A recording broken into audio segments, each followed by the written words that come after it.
ഇൽമ് നമ്മൾ പഠിക്കേണ്ട ഒരു ഇൽമാണ്.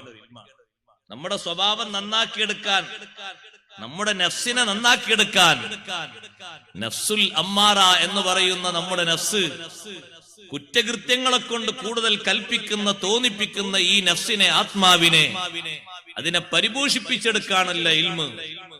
കുറ്റകൃത്യങ്ങളിൽ നിന്ന് നമ്മുടെ ശരീരത്തെയും ആത്മാവിനെയും മോചിപ്പിച്ച് നന്മയിലേക്ക് പ്രേരിപ്പിക്കുന്ന ആത്മാവാക്കി മാറ്റിയെടുക്കണം. നന്മക്ക് പ്രചോദനമുള്ള, നന്മക്ക് താല്പര്യമുള്ള, നന്മകൾ കൊണ്ടു നടക്കുന്ന, ഒഴിവുള്ള സമയങ്ങളിലൊക്കെ അങ്ങനെ സമയം ചെലവഴിക്കുന്ന ആത്മാവാക്കിയിട്ട് നമ്മുടെ ആത്മാവിനെ പരിപോഷിപ്പിച്ചെടുക്കണം.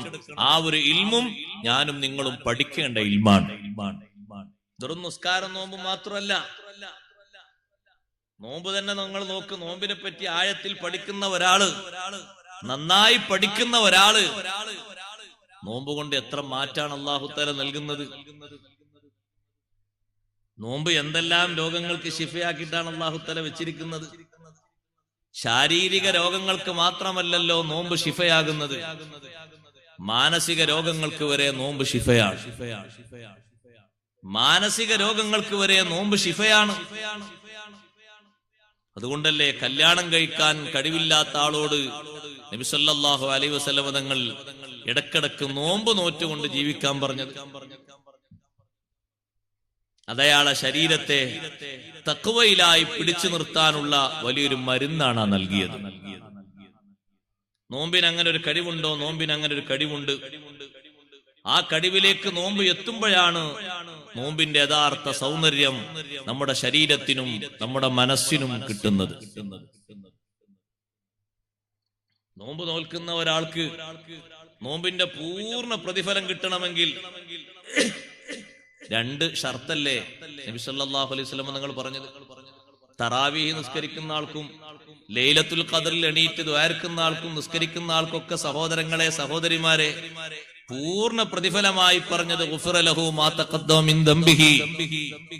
വൈകല്യങ്ങൾ മുഴുവനും പൊറുക്കപ്പെടുന്ന വലിയ അമലായിട്ട് നോമ്പിനെയും നിസ്കാരത്തെയൊക്കെ പറഞ്ഞതിന്റെ മുമ്പ് രണ്ടെണ്ണം നബി സല്ലല്ലാഹു അലൈഹി വസല്ലം നിങ്ങൾ പറഞ്ഞു. ഒന്ന് ഈമാനൻ, നല്ല വിശ്വാസത്തോടുകൂടെ, നല്ല തികഞ്ഞ വിശ്വാസത്തോടുകൂടെ ആയിരിക്കണം ഈ നോമ്പ് നോൽക്കുന്നത്. അത് അല്ലാഹു തആല എനിക്ക് നിർബന്ധമാക്കിയൊരു അമലാണ്, ഈ നിസ്കരിക്കുന്നത് എനിക്ക് സുന്നത്താക്കിയൊരു അമലാണ് എന്ന തികഞ്ഞ ഈമാനോടെ, അതിന്റെ കൂട്ടത്തിൽ വഹ്തിസാബൻ, പ്രതിഫലം ആഗ്രഹിച്ചും.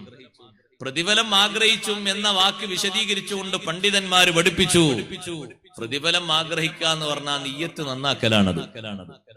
എങ്ങനെയാണ് നിയ്യത്ത് നന്നാക്കൽ? നോമ്പ് എത്ര ദിവസം നീണ്ടുപോയാലും ഇത്രയും നീണ്ട ദിവസം നോമ്പ് നോൽക്കണമല്ലോ എന്നൊരു ചിന്ത നിന്റെ മനസ്സിൽ വരരുത്. നോമ്പൊരു പ്രയാസമായി ഒരിക്കലും നിനക്ക് അനുഭവപ്പെടരുത്. നോമ്പ് നിനക്ക് ആത്മാവിനുള്ള ഭക്ഷണമായി, സന്തോഷകരമായി തോന്നണം. നിസ്കരിക്കുന്ന നിസ്കാരം എത്ര ദീർഘമായാലും ആ നിസ്കാരം കൊണ്ട് നിനക്ക്, നിന്റെ ആത്മാവിന്, നിന്റെ ശരീരത്തിന് നല്ലൊരു പോഷണമാണ് ലഭിക്കുന്നത് എന്നതുകൊണ്ട് മടുപ്പില്ലാതെ നീ നിസ്കരിക്കണം. സമയം കൂടുതലാണ്, ഇത്ര മതിയെന്ന് കരുതിയിട്ട് പിന്തിരിഞ്ഞു പോയാൽ അത് ലഭിക്കില്ല.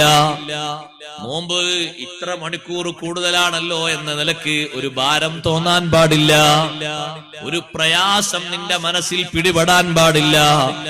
എത്ര മണിക്കൂറാണെങ്കിലും നോമ്പ് നോൽക്കും.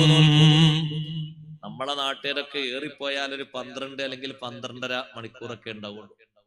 പകല് കുറച്ചും കൂടി നീണ്ടാൽ, ഇനി ഏറെപ്പോയ 13 കൂട്ടിക്കോളും. നമ്മുടെ രാജ്യത്ത് സൂര്യപ്രകാശം ആദ്യം തട്ടുന്ന ഒരു സ്ഥലമാണ് ഫിജി എന്ന് പറയുന്ന പ്രദേശം. കഴിഞ്ഞ വർഷം അവിടെ നോമ്പ് നോറ്റ ആൾക്കാർ 22 മണിക്കൂറാണ് നോമ്പ് നോറ്റ്.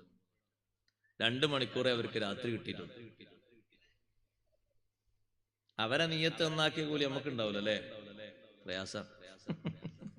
നമുക്ക് ഉള്ള പകലെന്നെ തേച്ചൊപ്പിച്ച് മുന്നോട്ട് പോകാൻ ആളുകൾ. ഒരു പ്രയാസവും അതിൽ തോന്നാൻ പാടില്ല. അൽഹംദുലില്ലാഹ് റാഹത്തോടെയാകണം ആ നോമ്പ് നോൽക്കുന്നത്. എങ്ങനെ മഹാന്മാർ അതിന് ഉദാഹരണം പറഞ്ഞെന്നറിയോ? ജിഹാദിന് പോകുന്ന ആളുകൾ യുദ്ധത്തിന്, ഇസ്ലാമിക സമരത്തിന് പോകുന്ന ആളുകൾ നാടും വീടും കുടുംബവും ഒക്കെ ഒഴിഞ്ഞിട്ട് സ്വർഗം പ്രതീക്ഷിച്ചു പോകുന്നത് പോലെ ഒരാനന്ദം ഈ നോമ്പ് കൊണ്ടുണ്ടായിത്തീരണം. അപ്പോഴേ ആ നോമ്പിന് ഉദ്ദേശിച്ച രീതിയിലുള്ള ഫലം നമുക്ക് ആഖിറത്തിൽ ലഭിക്കുകയുള്ളൂ. നോമ്പ് അത്രയും നല്ലൊരു അമലാണ്. അല്ലാഹു തആല നിയ്യത്ത് നന്നാക്കാൻ തൗഫീഖ് നൽകട്ടെ. നല്ലോണം അതിനെ സംബന്ധിച്ച് പഠിക്കണം. നമ്മുടെ ഖൽബിനെ, നമ്മുടെ സ്വഭാവങ്ങളെ പരിഷ്കരിക്കാൻ, മാറ്റാൻ ഏറ്റവും വലിയ നിർദ്ദേശമാണ്